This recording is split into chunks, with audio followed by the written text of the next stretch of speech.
ہمارے کالج میں جو طلبہ آتے ہیں ان سے ہم نے ایک دن ویسے ہی سروے کیا کہ بھائی آپ 2-4 سوالات ہم بول رہے ہیں، آپ ان کے جوابات لکھ کے بتائیں۔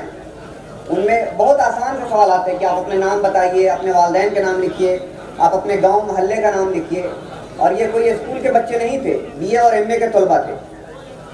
آپ کو سن کے حیرانی ہوگی، افسوس ہوگا کہ اس میں زیادہ تر بچے ایسے بھی تھے جو اپنے والدین کا درست نام نہیں لکھ سکے، اپنے گاؤں اور اپنے محلے کا نام صحیح نہیں لکھ سکے۔ اب آپ یہ سوچیں کہ آخر یہ کس کی غلطی ہے؟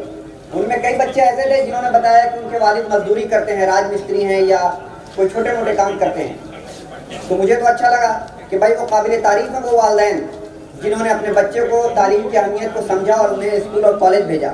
لیکن کئی بچے ایسے تھے جنہوں نے یہ بتایا کہ ان کے والد جو ہے اردو کے ٹیچر ہیں۔